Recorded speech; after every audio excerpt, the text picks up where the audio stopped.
Well, Rabbi, it looks like you're spending a nice day on the beach there. In an undisclosed location because I don't want anyone to ruin my time in Margaritaville.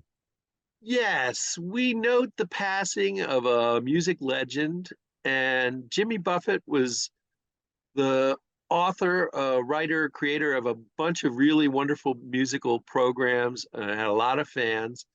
But more than this music, his philosophy of life: sit on the beach, drink a few beers, have a little rum, kick back, and have a good time was something that parrot heads all over the world celebrated. And yet we see sloth relaxing sometimes as a vice, as a wrong thing to do. We should be productive. We should be active. We should be doing things. That's a virtuous way to be. How do you feel about that? Judaism has always promoted a balanced life, the middle of the road. And now that you brought it up, one of the things I find fascinating is we just can't relax. We can't just take a vacation. We have to create life-work balance.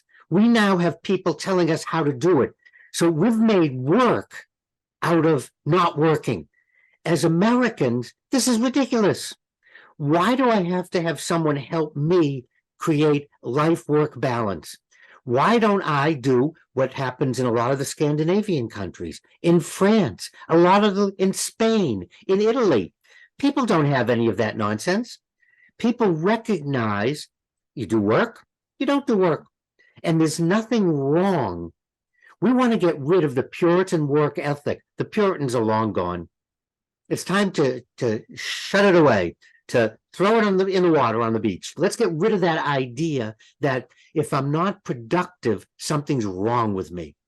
Even when we take a vacation, we can't even have a vacation that's spontaneous. We have to turn it into a family production. And that completely negates time away. And very, very Jewish is a time for work, a time for play, a time to plant, a time to harvest. There's times for everything.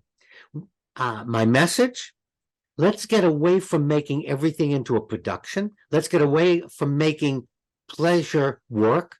Let's get away from this idea of work-life balance and all the stuff that's being written. Let's just sit down with our family, our significant others, friends, whomever, and say it's okay to either do nothing, but doing nothing is doing something. See, that's another fallacy, Joe. Someone says to me, "What'd you do today?" And I said, "Nothing." That means I did something. And I'm expected to defend it. Why wasn't I productive today? Why didn't I accomplish something? What's there to accomplish? Time passes. And we have a lot of music and a lot of art that keeps giving us that message. But as Americans, we're having a very hard time internalizing that message. And if not now, when? What are we waiting for?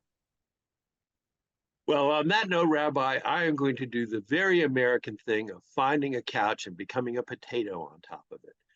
Thank you so much, as always, for your wisdom. Enjoy the beach and have a margarita on me. And the beauty of letting things go and just existing is you never know when you're finished.